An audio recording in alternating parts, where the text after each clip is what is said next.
may isang dilawan na umamin na hindi nila kayang tibagin si VP Sara. Naku po, oo.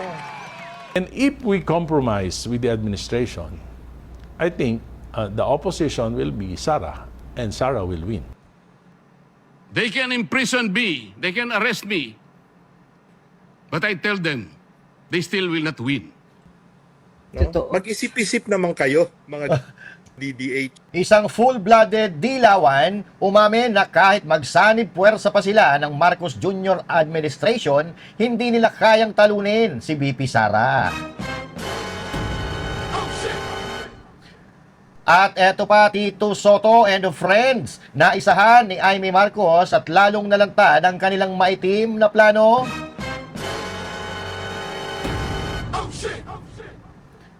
Samantala, isang political expert may mensahe sa mga DDH or tinatawag na diehard Duterte haters. Walang magagawa kahit araw-araw pa nilang siraan si VP Sara. Nako! Samantala, Marcoleta hindi takot kay Rimulya kahit ipakulong pa siya. Nako!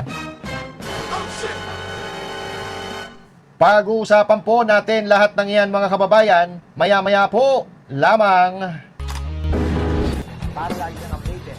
Ako nga pala si Bidaya ng mga oposisyon sa kasalukuyan po.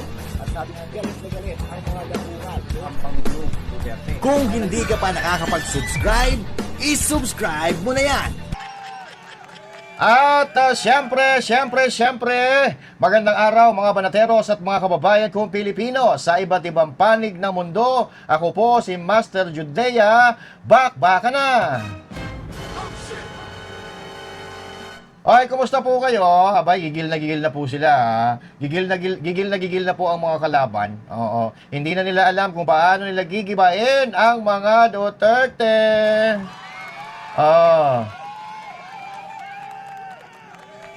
Ayan. Kumukulo na po ang dugo nila dahil kahit anong gawin nila, araw-araw nilang siraan si VP Sara, mga kakampi ni VP Sara.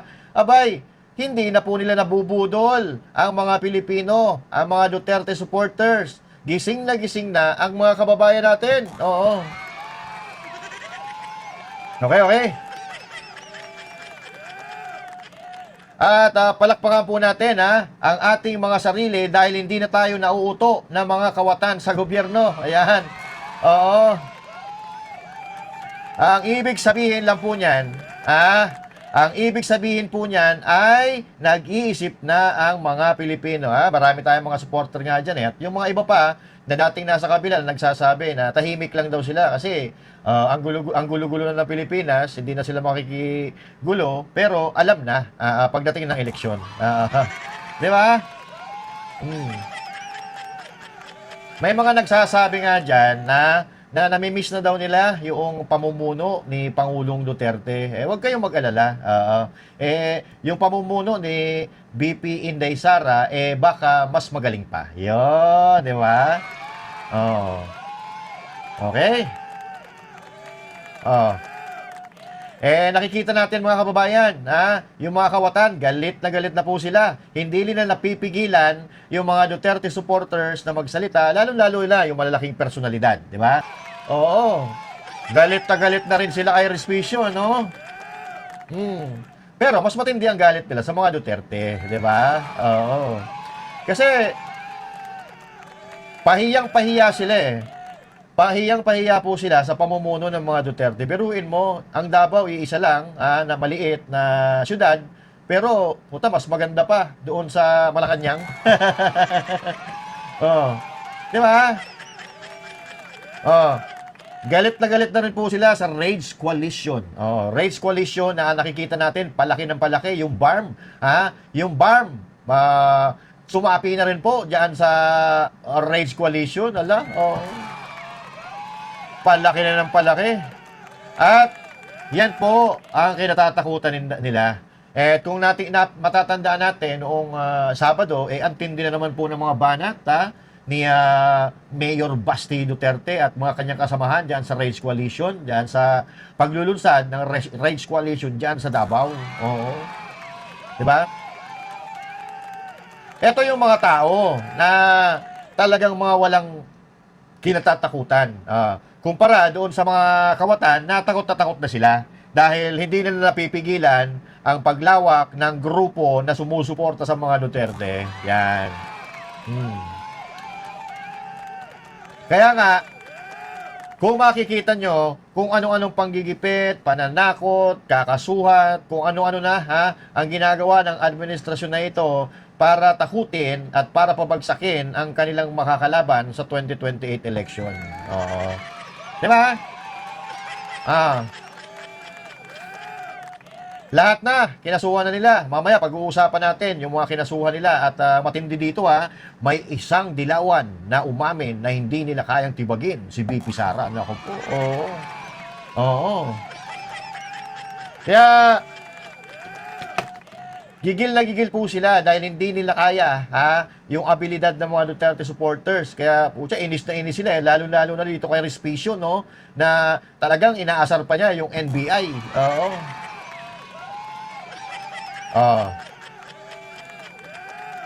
Anyway, hindi tayo nakapag-vlog. Marami tayong mga inasikaso May masterclass kami dyan sa DOJ kahapon. Oo. Maaga kami nagising. Kaya pagdating ko din sa bahay kahapon, nakatulog ako, gumising ako, umaga na. Wintik na yan. Oo. Kaya ngayon lang tayo nakapag-vlog ulit, no? Pero, balikan po natin yung mga highlight ng kaganapan doon sa Rage Coalition dyan na ginanap sa Mindanao, bago tayo magsimula doon sa ating main topic, ano? Pero ito po yung mga highlights doon sa Rage Coalition na talaga namang ikinagalit na naman to ng mga kawatan. Oo. O ito, umpisa na po natin. Ayan na. Alright, abangan nyo mamaya.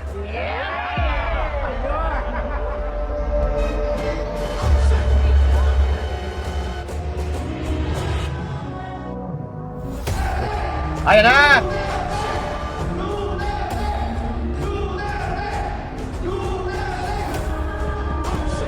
Ayan na! Grabe, no? Woy! Woy!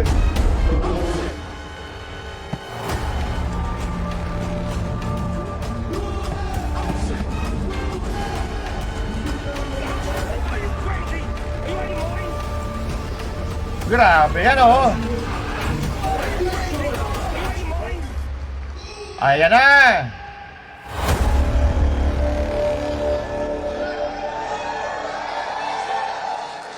Grabe, umpisa pa lang Umpisa pa lang, cinematic na Matibag! Naku po. Matibag! Takot ba kayo kay Matibag? Ay, parang takot kayo, hindi kayo sumasagot. Takot ata kayong makasuhan Oh! Iparinig nyo ito sa NBI sa Manila, Takot ba kayo kay Matibag? Isa pa. Takot ba kayo kay Matibag? Takot ba kayo kay BBM? Sa nakita ko ngayon, after this day, tingin ko, madadagdagan ang HNP. Tama ba? Sa Yeah. power naman talaga ng Pilipino ang pagbabalik natin. Tungod sa kwarta. At kami doon sa Northern Luzon ay hindi natatakot! Kahapon, si Matibag, kinasuhan ako. Inciting to sedition! Inciting to rebellion! Bigyan natin siya ulit ng dahilan para kasuhan ako today! Gusto niya yan?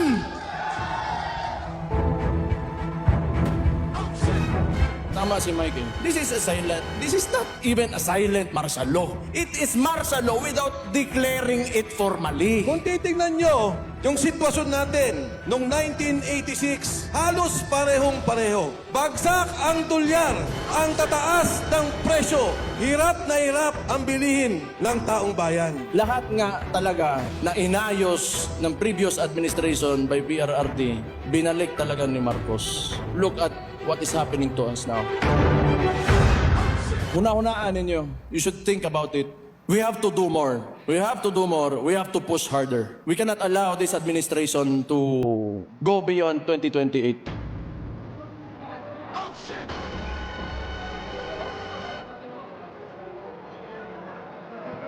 Nagsuunan nato sa Mindanao. Ang panahon na mubarog kaalang sa kamatuoran o tinuod nga pagbag-o. Dili kini panahon sa pagladuha, kahadlok, dili kini panahon sa paghilom-hilom. Karon ang panahon na sa pagkiusa sa katawan, nagikapoy na sa politika na puro lang panikas, puro lang pag-abuso sa gahom. Kami sa BARM ay full support sa koalisyon na ito at kay Ma'am Inday bilang susunod na Pangulo ng Pilipinas sa 2028. Sana lalong lumakas ang ating pagsasama-sama, lalo na kasama na natin, isinama na tayo ng hukom sa pagbabago. Ano may igsoon, hindi kayo salamat na sa pagdayo ninyong suporta sa pamilya Duterte. Muna, 2028, siguruhan na to, Duterte pa rin.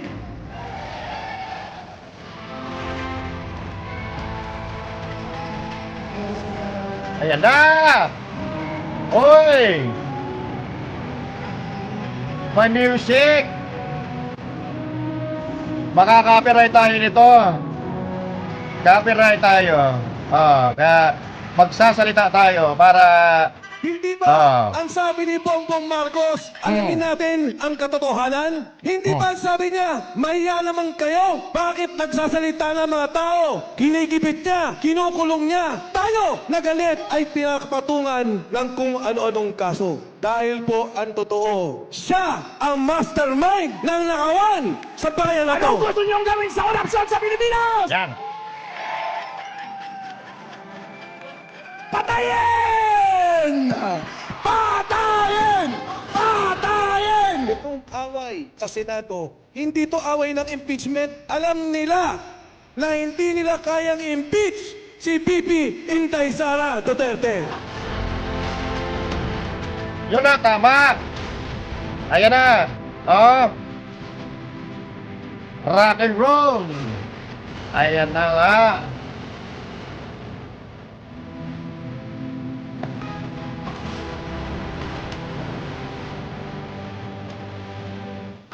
Paano? At bakit tayo pinapatigil? Dahil sa trilyon na ninakaw nila. Trilyong piso ang ninakaw na pondo. Luoy ta sa atong nasod. Natay mga anak ba? Natay mga anak. Apo, mga anak. Namoy mga apo. Kaugbaon ba? Future ba? Future. Ayan! Dabawen News! Thank you ha. Thanks for this presentation. Matindi mga kababayan, no? Antindi ng mga banata na yun. Matindi. Galit na galit. Nagpupuyos sa galit. Pero mas matindi ang galit ng administrasyon ni Marcos. Biruin mo no? Akala nila, no? Noong ipinadala nila si PRRD sa Dahig, akala nila wala nang tatayo. Akala nila mananahimik na at hindi magsasalita doon sa mga nangyayaring kawalanghian sa gobyerno. Eto, sa tingin nyo mga kababayan, matatakot yung mga yan? Doon pa lang, sa mga statements nila, masasabi mo na hindi talaga sila natatakot. Hindi natin may kakaila kasi nasolid pa rin talaga ang suporta ng majority ng mga Pilipino sa mga personalidad na kapareho ang prinsipyo ng mga Duterte o nitong tinatawag natin na mga Duterte supporters. Hindi na nila ito mapipigilan mga kababayan dahil ang nagsasalita para sa mga Duterte ay yung kanilang maayos na pamumuno, yung nagawa ni PRRD sa Pilipinas. At meron silang meron silang resibo, yung Davao. Although, bumabaha naman talaga kahit saan bumabaha. Pero if you're, kung hindi pa kayo nakakapunta ng Davao, I'm telling you, you should visit Davao para maramdaman nyo, makita nyo ang pagkakaiba ng Davao doon sa mga lugar sa Pilipinas na napupuntahan ninyo.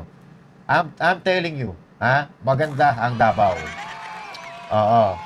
Hindi katulad ng mga paninira yung mga paninira na nakikita natin ngayon, yung mga baha-baha, putang na yung picture na pinapakita nga nila, hindi naman sa Davao yun So ito ay talagang pamumulitika, pamumulitika mga kababayan. Kasi kung matatandaan nyo, unang bumaha dito sa SLEX, no? Pero yung SLEX na yun, hindi nila binalita. Yung baha dyan, yung mga na-stranded, yung mga sasakyan dyan sa SLEX, hindi nila binalita. Pero, yung nagibang tulay doon sa Davao, na hindi naman nga sa distrito ng mga Duterte, putang ina, sa Duterte nila isinisisi. Di ba? Oh. So, huwag po tayo magpapaniwala doon sa mga propaganda ng iba kasi wala naman silang nagawa doon sa bansa. Di ba? Eh, sino paniniwalaan mo? Yung may nakita mo nagawa o yung wala na puro lang salita? Eh, ikaw na mamili. Kung susuporta ka doon sa walang nagawa na puro salita, abay may problema ka sa utak. Oo. Oh. At hindi po natin itatanggi, pagbalik-balik ta rin man natin ang mundo, Duterte pa rin ang pinagkakatiwalaan ng mga Pilipino. Biruin mo, sa sobrang dami na nagdaang Pangulo, Duterte, ang may silbi. Di ba? Na lahat na nagawa ng mga Duterte, napapakinabangan natin ngayon. Di ba? Wala na sila magagawa, mga kababayan. Panalo na tayo. Oo. I-claim na natin yan. Kahit 2 taon pa bago mag-eleksyon, i-claim na natin yan. Wala sila magagawa, mga kababayan. Kahit anong gawin nilang pangdadaya, hindi na po obra eh. Oo. So, ngayon pa lang, nararamdaman na natin na excited na naman po ang mga Pilipino na maibalik ang Duterte style of leadership. Yan. Oh. Konti na lang. Konting-konti na lang, mga kababayan. So, wala nang 2 taon. Duterte na ulit. Ayan. Kaya ngayon, takot na sila. Kaya ginagawa na nila ang lahat na gusto nila na gawin. May mga kinakasuhan, may mga ginigipit para hindi makapagsalita. Pero kung makikita nyo dyan sa Rage Coalition, no holds bar po dyan. Yan. No holds bar. Sasabihin nila dyan kung ano ang nararamdaman nila, kung ano ang nakikita nila. Si Claire Castro nga may mga nag-ano nga. Ay, sino ba yun? Si Mike Abe. Wala ba daw gagawin si Marcos kay Baste? Encourage mo na may gawin. Kasi pare-parehas na naman kayo may saltik sa utak eh. Ikaw, si Mike Abe may saltik din sa utak eh, di ba? Yung Mike Abe na yan, natanggal kasi sa SMNI. Paano magtatagal sa SME na yan? Feeling niya, yung Mike Abe na yan, parating nyo to sa kanya, feeling niya, mas magaling pa siya sa may-ari ng ng istasyon. Di ba? Kung tayo mga taong ganyan, na trabahador ka lang, di ba? Kung baga empleyado ka, no? Empleyado, contractual ka nga lang eh.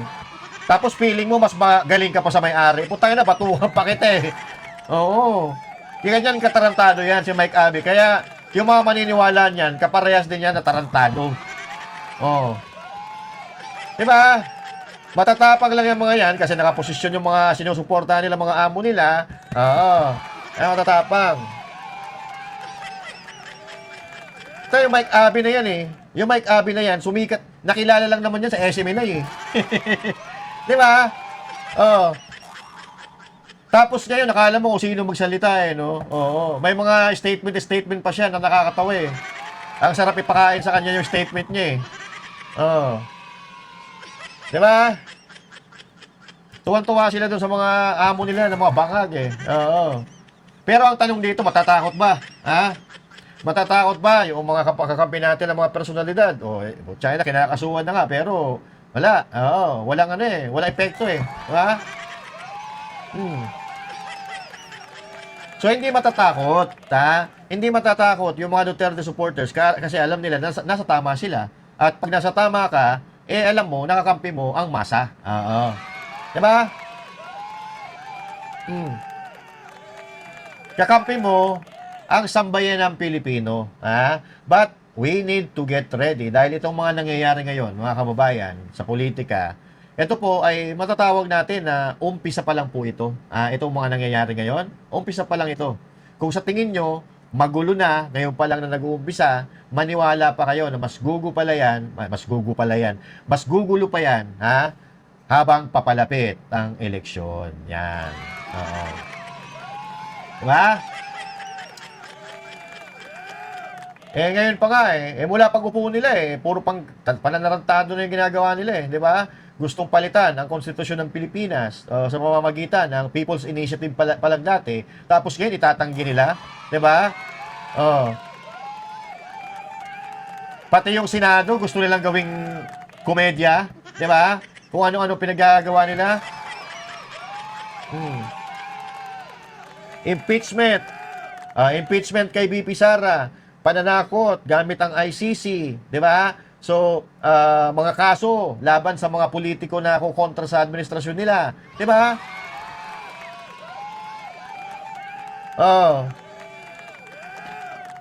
Kahit yung patay, bubuhayin nila para lang magtagumpay sila sa plano nila, para hindi sila mapanagot diyan sa mga kasalanan nila, di ba? Mga magikero nga di ba? Kasi nga ito, yung isa nga pinag-iinitan nila si Marcoleta, yung kaso nito dismissed na. Pero ngayon, binubuhay nila. Ito, panoorin natin. Nagawa nga po nilang umimbento ng krimen laban sa akin. Yan. Kamakailan lamang po, hindi pa nagtatagal. Dito rin sa bulwagang ito, somebody said, sometimes you need to bend the law to be able to please the people. Am I right, Mr. Secretary Remulla? Secretary Remulla, then Secretary of Justice, now Ombudsman, said loudly, yes, sir. So pwede na nang baluktutin lahat, kagaya ng pambabaluktot na ginawa nila. Pero sinasabi ko, Madam President, they can imprison me, they can arrest me, but I tell them, they still will not win.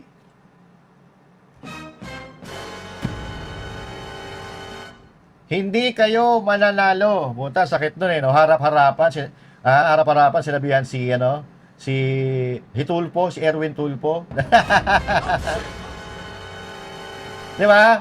Kasi siya yung may sabi nun Siya yung may sabi na, sometimes you need to bend the law in order for you to please the people. Putang ina ka.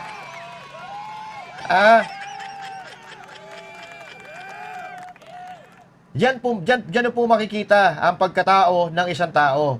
Kaya mong baliin ang batas para lang mapasaya mo ang imahinasyon at kagustuhan ng isang tao. Walang hiya yan.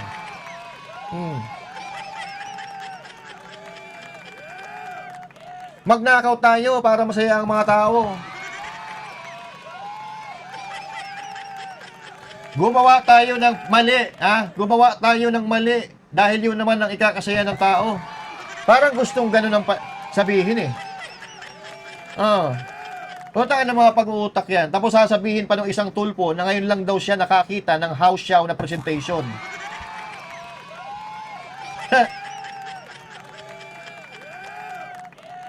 Kaysa naman doon sa mga presentation mo, Rapi Tulfo, na mag-aasawa na nagkagulo.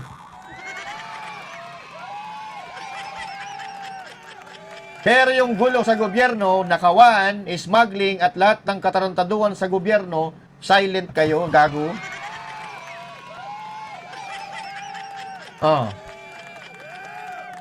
Hindi nila kinakaya yung majority ngayon, kaya asar na asar sila, nabulaga sila dahil akala nila hindi na sila mawawala doon sa kinaupuan nila. Tapos ngayon, yun ang ginagawa nila. Dahil naagaw sa kanila, hindi nila nahuli si Senator Bato. Ngayon, kasuhan na. Kakasuhan ngayon. Or actually, si Marcoleta, yan, kakasuhan na. Kinasuhan na. Si Marcoleta po, Iglesia ni Cristo, alam naman natin yan. Diba? Si BP Sara, hindi po Iglesia ni Cristo, pero sinuportahan ng Iglesia ni Cristo ang kanyang prinsipyo. Yung gusto niya, magtrabaho tayo, magkaisa tayo para sa mga Pilipino, pero hindi sinunod ng mga daputang yan. Yung mga nasa gobyerno. Ayaw ng iglesia ng impeachment dahil divisive ang impeachment, pero tinuloy pa rin nila. Pero si BP Sara Duterte, sinuportahan ng iglesia, hindi siya membro ng iglesia. Si Marcoleta pa kaya, membro po ng iglesia niyan. Alam ng iglesia, nasa tamang katwiran, si Marcoleta. Diba? Baka dito na magkagulo ang Pilipinas. Diba? Hindi po tayo nagsasalita lang dahil alam naman natin na yung mga iglesia ni Cristo, nagkakaisa po talaga yan sa katwiran. Kahit sa anumang larangan, lalo-lalo na kung sa kapakanan ng kanilang pamunuan at sa kaputihan, kapakinabangan ng sambayan ng Pilipino. Lalo na alam nila lahat na itong nangyayari ngayon ay puro pamumulitika. Nakakatakot yan, baka itong iglesia lalo mag-alsa. At baka ipangtakot na naman nila martial law.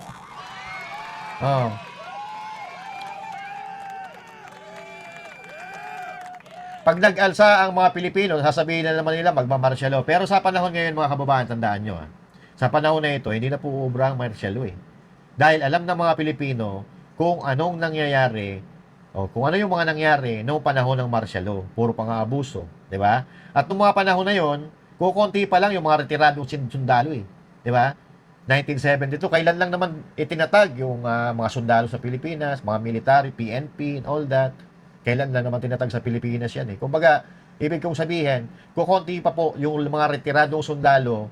So, ibig sabihin, wala pang gaano magsasalita kasi ang mga sundalo, mga pulis at lahat ng mga enforcement sa gobyerno, hawak ng gobyerno. Di ba? Pero ngayon, sa tingin ko, sa sobrang dami na ng retiro, di ba, kahit paano may power pa rin yan eh. May say pa rin yan. Susundin pa rin naman yan ng mga sundalo. Kung sakasakali na nakita na ng mga sundalo na talagang lubos-lubusan na ang pananarantado sa bansang ito. Di ba? Pwede naman nila ikulong lahat kung gusto nila ipakulong. Pero, hindi nila mapipigilan yung pagsasalita ng taong bayan na talagang sukang-suka na sa nangyayari ngayon sa ating bansa. Hindi naman sila habang buhay nandyan sa pwesto eh. Kulang-kulang, 2 taon na nga lang eh. Wala na sila dyan sa pwesto nila eh. Kaya yung mga tinatakot ngayon, ng mga senador, kahit sino, magpakatatag lang po kayo. Dahil nagmamasid lang mga Pilipino. Marahil, ginigipit kayo ngayon, pero darating din yung panahon na mananagot din itong mga abusado na ito. Diba? So, ngayon, tinatakot nga nila, Jinggoy Estrada, kakasuhan daw nila ng plunder, kung ano-ano pa, diba? Si Chis Escudero, si Mark Villar, Joel Villanueva. So, isipin nyo, si Bong Revilla, nauna na nila ipakulong. Ha? Pero ang tanong, bakit si Romualdez hindi pa nila kinakasuhan? Maliwanag na maliwanag. Yung sinabi ni Romualdez na may alam siya na mga katarantaduhan sa administrasyon ni Marcos Jr. At sabi pa nga niya, I will not go down alone. Diba? Yun ang nakakatawa. Bakit nauna pa na makasuhan at makulong si Bong Revilla na utangin na wala nga sila maipakitang ebidensya? Diba? Nauna pa nilang makasuhan yung kanilang mga kalaban sa politika kaysa doon sa mastermind sa Nakawan. Diba? So yun nga ang nakakatawa eh. Pilit nila, panay ang presko nila, kakasuhan si Chis Escudero, Jinggoy Estrada, Villanueva, Villar, at kahit sa sino-sino pa. Pero kinulong nila si Bong Revilla na hanggang ngayon wala silang may pakita ebidensya. Tapos, kani-kanina lang, nag-presko na naman.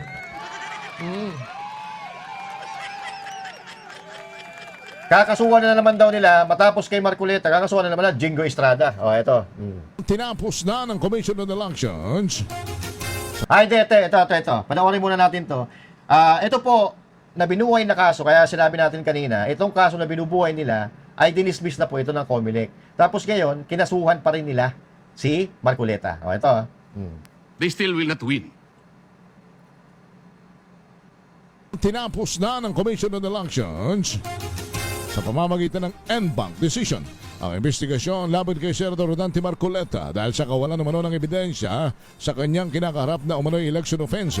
Sa isang resolusyon, pinagtibay ng COMELEC ang rekomendasyon ng Political Finance and Affairs Department na itigil na ang investigasyon.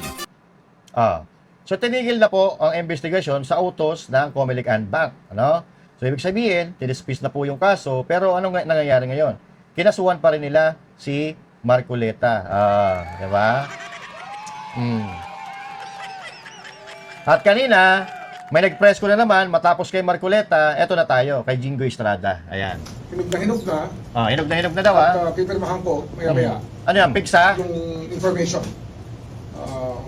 against Senator Jinggoy Estrada. Information to be filed with Sabigan Bayan as soon as possible. Hopefully Thursday. We will file it first thing in the morning by Thursday. Plunder and other related offenses. Flood control. Sir, based on the DOJ recon, was that Microphone. Opo, related pa rin po sa flood control? Yes, we were, kaya na medyo natagalan ng konti nung binasa namin yung DOJ resolution. Pero kami nakitang kailangan ng corrections. May corrections daw eh. Correctionin mo mukha mo. Oo.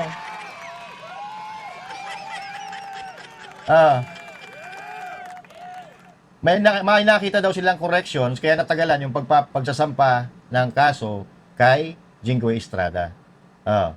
Bakit? Ha? May nakita kayong correction or inaasahan nyo na babaliktad si Jinggoy Estrada? Akala nyo kasi kakampi kila Soto, di ba? Kaya kunyari, dinidelay-delay nyo yung kaso na panakot ninyo kasi akala nyo kakampi si Jinggoy or kakalabanin ni Jinggoy si Cayetano. Pumabor si Jinggoy kay Cayetano. Kaya ayan, may kaso. Diba? Tayo na mga to. Napansin nyo ba kung sino-sino lang kinakasuhan nila? Kung sino-sino yung pinafile nila, sinusubpina nila? Yung mga kalaban nila sa politika. Meron na ba silang kinasuhan na nasa loob ng circle nila? Wala, di ba?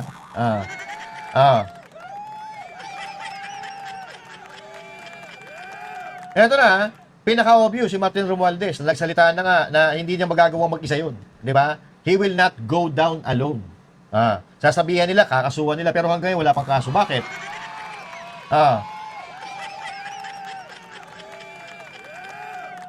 Bakit? Nagpapakiramdaman kayo dahil pag nagsalita si Romualdez, madadama yung amo nyo?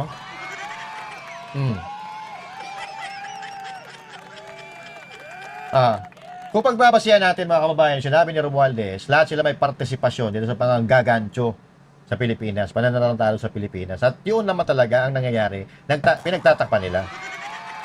Lahat sila may tinatagong baho, kaya ganyan sila maglaro, di ba? Kaya hindi nila matanggap na agaw sa kanila yung Senado, kaya ngayon, hanggang ngayon, nag-aalboroto yung mga yan.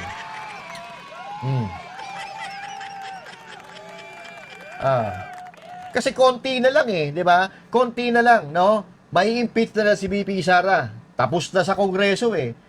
Ipapasa na yan, sa Senado. Baka ngayong araw na ito, impeach na si VP Sara kung si Soto pa rin nandyan.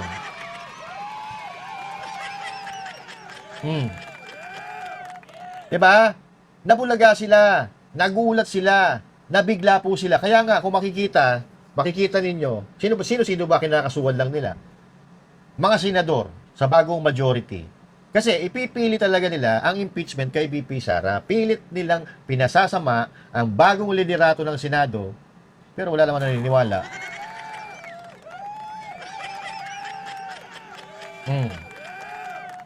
They can do whatever they want to use the government's power, pero hindi nila mapapaniwala or makukumbinsi ang mga Pilipino sa ginagawa nilang pananarantado.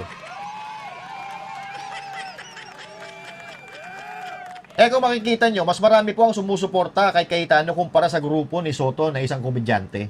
Kitang-kita natin yan sa reaksyon ng mga Pilipino, sa reaksyon din ng mga matitinong politiko, mga analyst, eksperto sa eleksyon. Diba? Napanood nyo si Banayo, diba? So ito, si Erice mismo na full-blooded, na dilawan, ito sinasabi niya. Tingnan nyo, panoorin So what do nyo. you make of the new Senate leadership? There was a Senate coup that replaced Senator Tito Soto with Senator Alan Peter Cayetano. I know Senator Alan very well. So tingin ko actionan niya yan within the framework of the Constitution. So mas maganda nga na si Senator Cayetano ang presiding officer kasi lawyer siya. So you believe now that he is the new Senate President, we will have a fair impeachment trial? I think so. We will have a fair presiding officer. So yan po, mga kababayan. Si Erice nagsabi na fair si Cayetano. Mas naniniwala siya kay Cayetano kaysa kay Soto.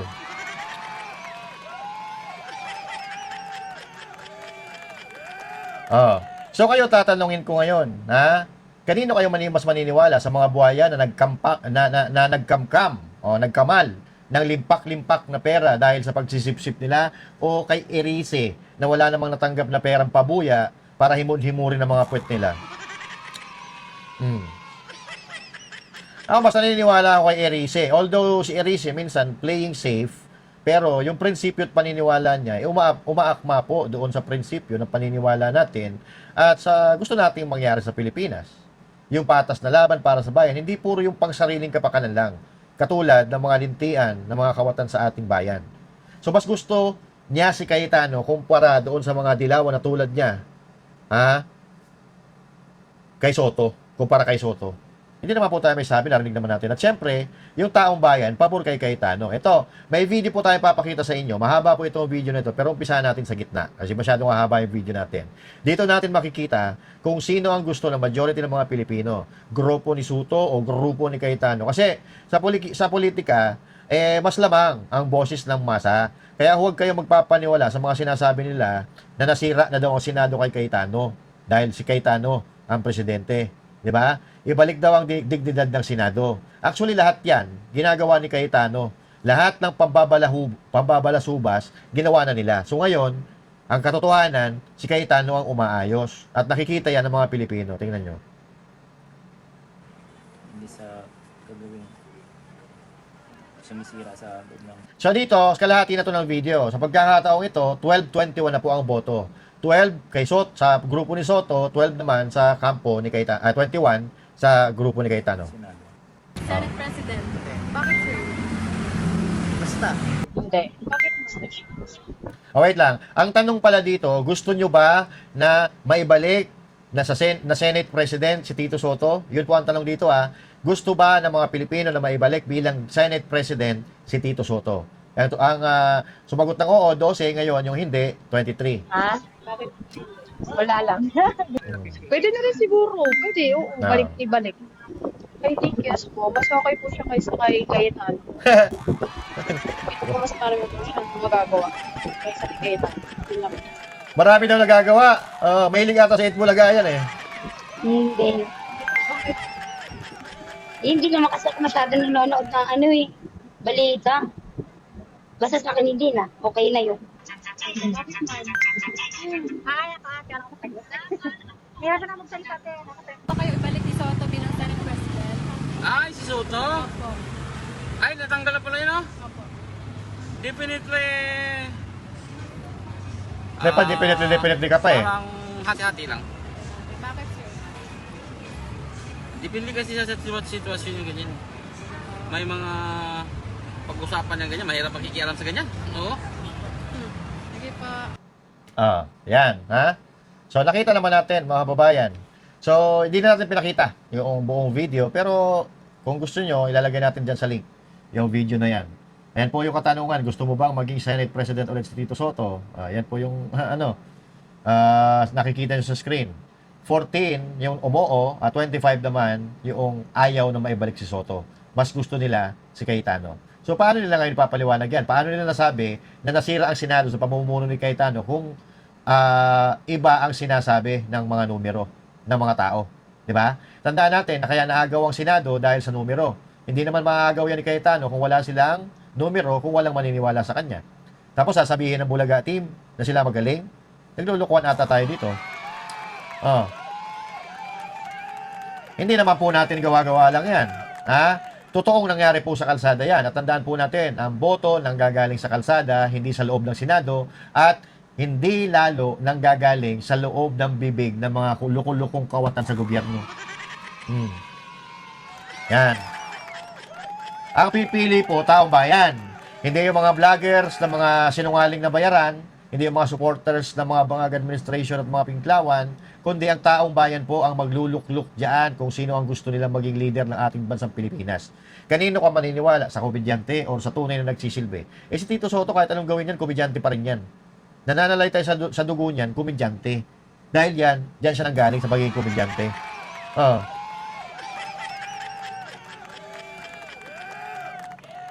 Nag-joke nga Sabi ni Senator Lacson, anong ginagawa nyo rito? Nagkamali ako ng pasok. Hindi, sabi ko, nagkwentuhan lang kami.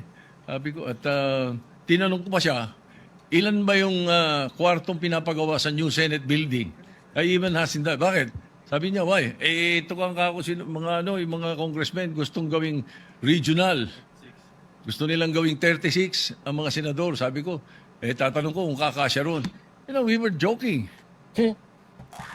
Nagjo-joke lang pala Nagjo-joke lang naman pala. Kayo naman.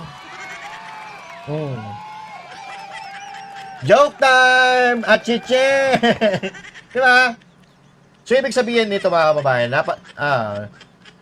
napatunayan po natin dito na may pag-uusap talaga. Eh, bakit galit na galit si Zubiri kay Amy Marcos? Dapat magalit si Zubiri kay Tito Soto.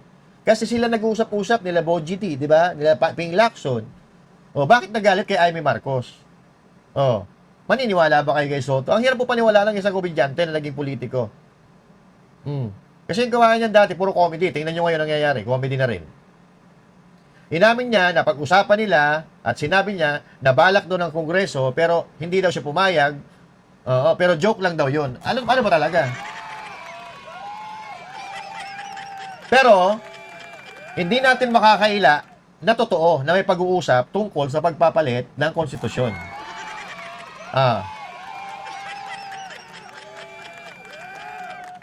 Nabuking sila. Kaya ayan, galit-galitan sila. Kunyari, nagagalit-galitan sila para kunyari wala silang kasalanan, kunyari wala silang alam, para mapaniwala na naman nila yung mga tao. Dinadaanan na naman tayo sa bola-bola. Ayan, gusto natin asado.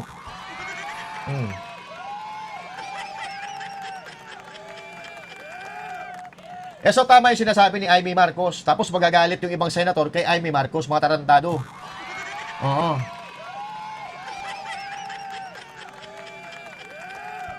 Magalit kayo kay Soto dahil sila ang nag-uusap-usap kung ano yung plano ng gobyerno. Kayo mga mismo tinatarantado ni Soto dahil pinaglilihiman kayo kung ano yung napag-usapan nila, tuwan-tuwa pa kayo.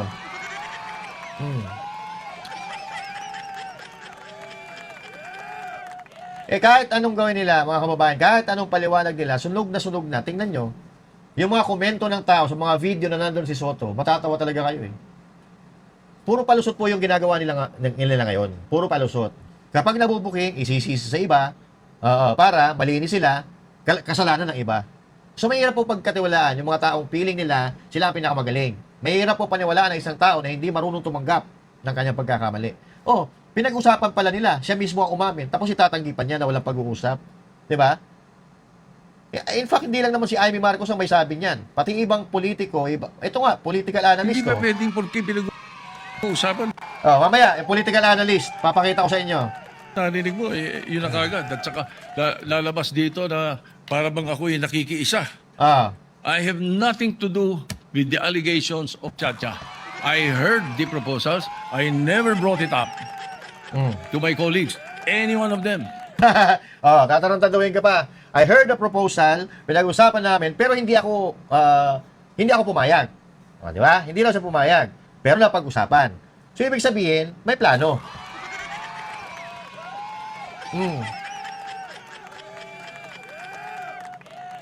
So, bakit hindi mo sinasabi sa mga kasama mo? Syempre, tumatiming ka eh. Tatiming mo na malamang sa alamang, mga kababayan, kung hindi naagaw ang Senado, that is the perfect time na sasabihin ni Soto. Kasi nangyari yung pag-uusap even before na mangyari yung palitan. Yung palitan ng liderato sa Senado. Tapos ngayon, punta tanggi ng tanggi. Kunyari, wala siyang alam. Kunyari, hindi siya pumayag. Nabuking kayo eh. Hindi ko binanggit eh. So, yung mga source na nakikinig ng mga kwento, parang, they make it sound sinister. Mag-ingat po tayo sa mga ganong kwento. Mag-ingat ang mga tao sa mga kwento ng tao na katulad mo. Kaya taga-8 Bulaga ka eh. Di ba? Yan ang problema sa iyo, Tito Soto eh. Dinadaan mo kami sa comedy eh. Hindi ko sinasabing hindi nangyari. Nangyari. Yung nag-usap kami, nakita kami. As a matter of fact, you will not be surprised. You should not be surprised if I often see Boji D. Because Boji D is my golfmate. Ano kayo? Ano pakialam namin kung golfmate kayo, mga tarantado kayo? Diba? Kung pinag-usapan nyo yan, doon na sa golf course, wala tayong problema dyan. Kaso sa Soler kayo nag-uusap-usap eh. Diba? Ano ginagawa nyo? Nagkataon lang? Nagkita-kita kayo sa Soler? Antindi naman. Antindi naman ang mga ano na yan, na pagkakataon na yan. Ang mga golfing friends namin, every now and then, nagkaka-dinner kami. And during that time, na pinag-uusapan nila yung na binabanggit na nag-meeting daw kami dahil sa Chacha. Parang ganun ang dating eh. That's not true. Ang talagang topic namin was the new TW777 of Honma Meres. it's a new set of clubs that Speaker Boji was telling me that he wanted to buy and asked me if I tried it already. Eh, kami mga golfing buddies na grupo eh. That's why I really take offense. I take exception Na-open pa siya, ha? to what was presented. Parang, I don't care about what the other mention or the other things that were mentioned. But as far as the issue of my involvement in Chacha is concerned, I vehemently deny. Definitely, I have nothing to do with that. And I second the motion of Senator Subiri that the editorial video should be stricken off the record because it appears na parang mayroon tayong sinister na plano na kasama kami. Eh bakit gusto niya ipa-delete? Di naman pala totoo eh. Di ba? Tapos ngayon, dapat yung mga golf club na yan, ipinapalo sa inyo. Ayoko na nga mag-golf. Tayo na, baka ito makakasama ko sa golf ko eh. Baka patamaan ko ng bola yan eh. Di ba? O ito eh, golf mo. Itong quick. Anong tago?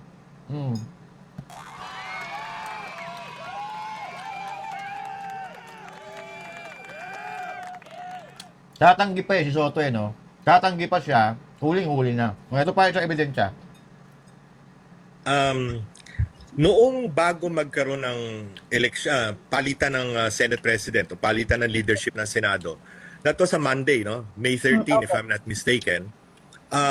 May 11, I filed a column sa Manila Standard. Ang title ay The Plot, no?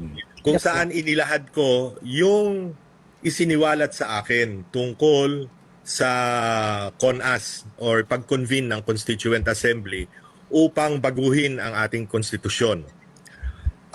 This was revealed to me and 9 other people on Thursday. The previous Thursday. Ano ba pecha yung 14.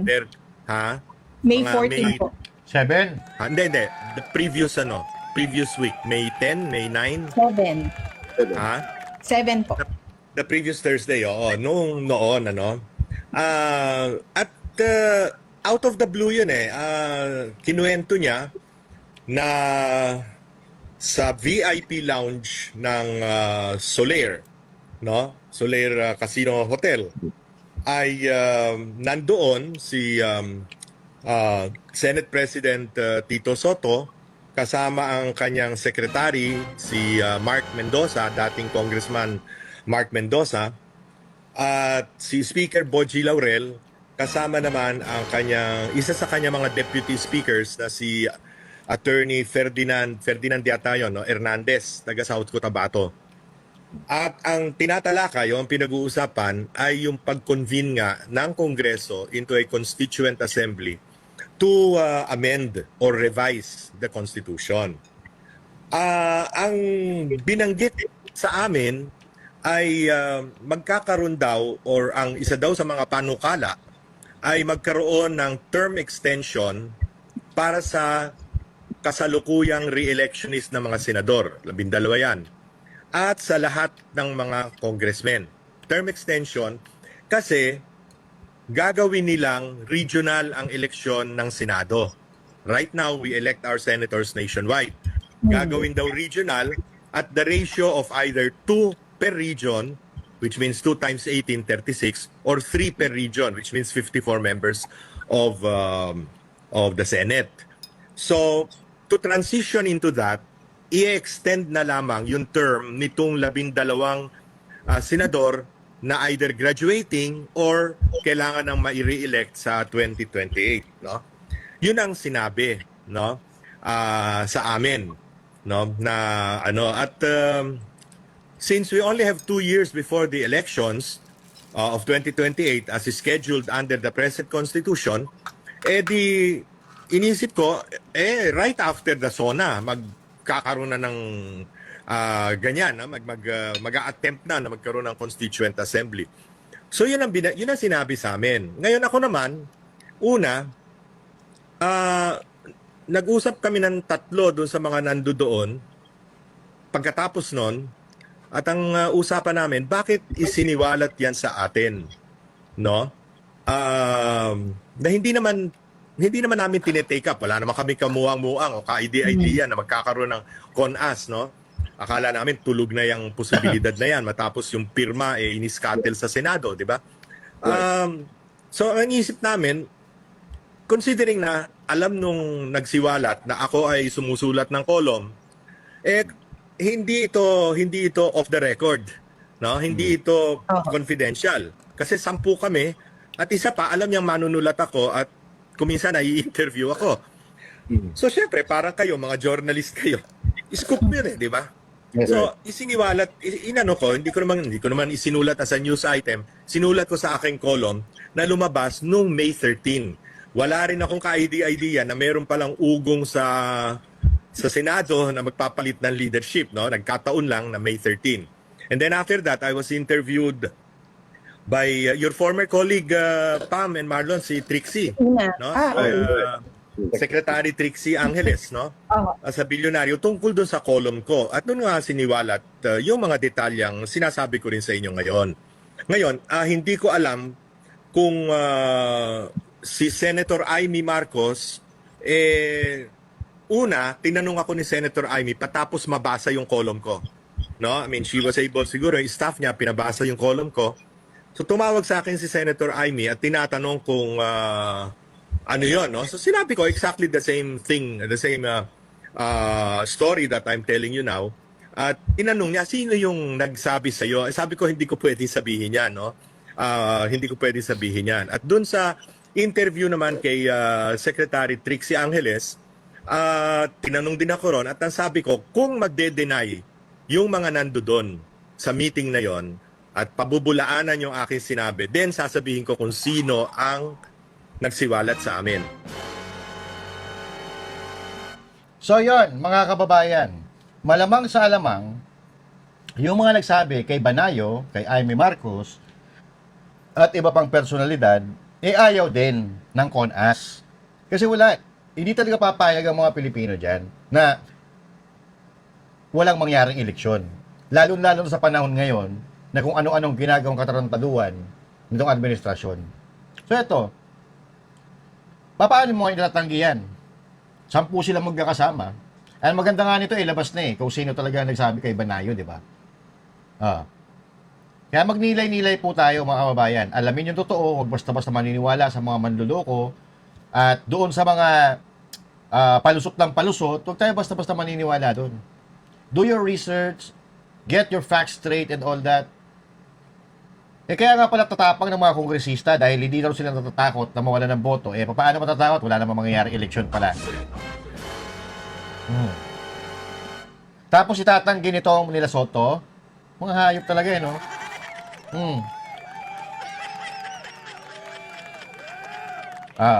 Ito kagandahan mga kababayan. Itong maganda tong ginawa ni Amy Marcos na-preempt yung maitim nilang plano. Napurnada yung plano nila. So ngayon, nanangako yung mga senador, lalo si Mig Subiri, na hindi nila hahayaan na magkakaroon ng CONAS, di safe tayo. So pagka bumaliktad sila in the future, di kasalanan nila yan, lalo magkakagulo. Diba? Kasi unang-una, hindi pa nga nangyayari, galit na galit na mga Pilipino, lalo na pag sinubukan nila.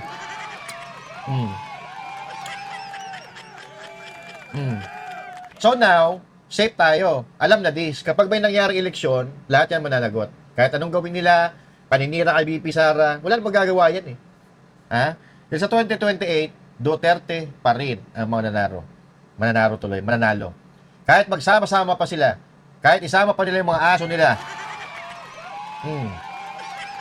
mananalo pa rin si BP Sara. Alam yan Alam nila yan. Kaya nga kung gano'n na lang paninira nila kay BP Sara. At mismo sila ang nagsasabi na mahirap tibagin si BP Sara. Pakinggan nyo. On the flip side, what about an administration candidate? There's several names being floated. Congressman Erice, the likes of John Vic Remulla, you have Vince Dizon, you have Sani Angara, you have Gibo Teodoro. Do any of these have the same credentials, the same capabilities as the likes of the Liberal Party stalwarts like Leni Robredo and Mar Rojas and Rizon Tiveros? The greatest heist in the history of infrastructure and and national budget will be a kiss of death to whoever will be the candidate of President Marcos. Sabi ni Gadon, ni Larry Gadon, no?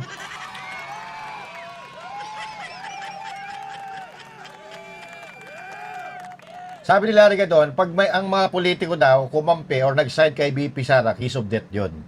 Pero ang sabi naman ni Erice, pag may sumuporta kay Marcos, kiss of death yan sa political career nila. Kanino ko may niniwala? Kay Erice o kay Gadon? But what if there is a coalition between the Liberal Party and the administration? Will you support it? Well, if we support the administration, then we are part of the greatest heist. We'll be part of it. But if that is the only way to defeat Vice President Sara Duterte in 2028, I don't think, should there be at least a compromise between the LP, the opposition, and the administration? I don't think that the end justified the means. So we have to run on our own. Yan ang problema eh. Pag nagko-kompromiso na eh. Paano yun? Di magtutulungan pagkatapos, paano yung mga nagkasala? Sino yung nag-commit nitong heist na to? Tapos tinulungan tayo, paano yun? Pagkatapos na, pag we are in power, then will let them go? So you're saying no compromise between the opposition and the administration, and it should not be a coalition. And if we compromise with the administration, I think the opposition will be Sara, and Sara will win. Patay tayo dyan. Oh! Kahit magsama-sama pa raw kayong lahat, diyan sa kampo ni Marcos Jr., Pinklawan at Dilawan, mananalo pa rin si BP Sara.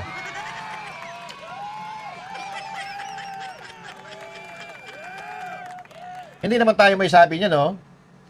Di ba? Si Erice, at hanggang ngayon, wala pa silang maituro kung sino ang ilalaban nila kay BP Sara. Ang target lang talaga nila si BP Sara.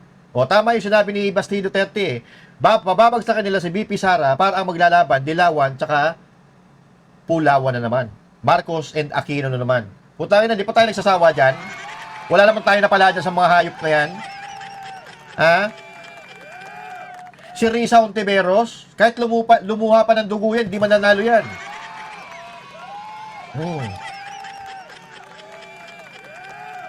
Kahit mamigay pa yan si Ontiveros ng tigi 1 milyon sa mga sa bawat Pilipino galing sa PhilHealth, hindi mananalo yan.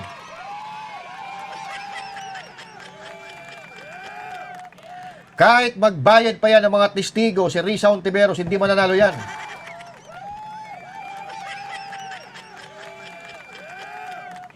Sino ang boboto sa isang kandidato na alam lang naman ang magbasa ng index card kodigo? Diba? Bobota nga si Raulo, tarantado na lang boboto dyan kay Risa Ontiveros. Kaya sa taong ayaw na ayaw sa mga Duterte, makinig kayo sa mga ayaw kay Duterte. Ayan. Sa mga ayaw And to the DDH po. To the DDH, no? Unang-una, sino ba nagpapatay kay Ninoy Aquino? Sino? Isipin nyo nga yun. Isipin nga yun, simpleng katanungan. Kasi kaya ako napasok sa politika dahil nakilala ko si Ninoy Aquino doon sa Boston. No? Nung pabalik na ako ng Pilipinas, sinabi sa akin ni Ninoy na, oy, tumulong ka na lang sa na-conscientize ako ni Ninoy at sabi niya, tumulong ka at inassign ako kay Doy Laurel na eventually nga, after a year, naging ninong ko pa sa kasal. No? Kaya ako napapasok sa politika. No? Simple question. Pangalawa, no? Pangalawang tanong din sa mga DDH, kaya nyo bang sikmurain yung mga nangyayaring kahirapan ng ating mga kababayan? No? Ang may kasalanan ba nito si Inday Sara? Kasalanan ba ni Inday Sara na tumataas ang lahat ng presyo ng bilihin? No? Sino may kasalanan yan? Hindi ba ang responsable sa pamamahala ng bansa ay si Presidente Bongbong Marcos? Tapos, papayag kayo, makikiapid kayo sa kanila?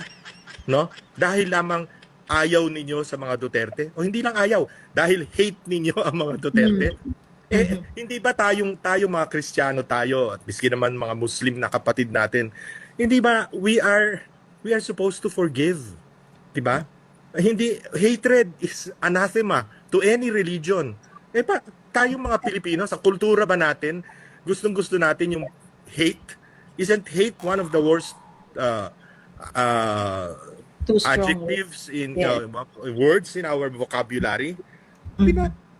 No? Mag-isip-isip naman kayo, mga DDH. Mag-isip-isip naman kasi kayo. Mga DDH kayo eh. Si Banayo po, hindi yan supporter ng mga Duterte. Well, in fact, noong 2022, ang sinuportahan niyan ay si Isko Moreno. Ha? Siya po ang political strategist or political, political advisor ni Isko Moreno. At kinuwento naman niya, kaya siya napunta sa politika, napasok sa politika dahil kay Ninoy Aquino. So, ibig sabihin, eto, full-blooded, dilawan din to. Kasi, syempre, di ba? Yung ano niya ang nagpasok sa kanya, ang nag-introduce sa kanya ng politika, si Ninoy Aquino. Oh. Kanino siya tutatanaw ng utang na loob? Kay Marcos ba? Kay Duterte ba? Hindi kay Aquino. Pero kaya nga ito ginamit nating medium. Thank you pala sa third floor studio. Pahiram ng video ninyo. Kaya ito ang ginamit nating medium dahil nandun tayo sa gitna eh. Nandun siya sa gitna. Kumbaga, hindi siya maka Duterte, hindi rin siya maka Marcos. Kaya kayo, na mga kasama nito, dilawan din niya kung tutuusin kasi si Ninoy nga eh. Makinig kayo. Huwag kayong patanga-tanga. Puta, kaya ganito nangyayari sa bansang ito kasi patanga-tanga kayo eh. Diba? Kaya problema sa inyo eh. Basta mga pinklawan yan, mga feeling famous, feeling genius, feeling social, pero daming utang sa GCash niyan. Puta, ang ginagamit sa Shopee niyan, yung utang. Puro Shopee. Hindi naman lahat, no? Yung iba, may pera naman. Pero iba dyan, makikita mo sa rally, pa-English, wala mga, ano yan, mga bilang yan. Anyway, ang haba na ata ng video natin, sige, kung may opinion kayo dito sa napag-usapan natin, i-comment nyo dyan sa baba, Magkita po tayo sa susunod natin talakayan. And again, this is Master Judesin. Thank you. God bless you all. And to God be the glory. Magandang araw po sa inyo lahat.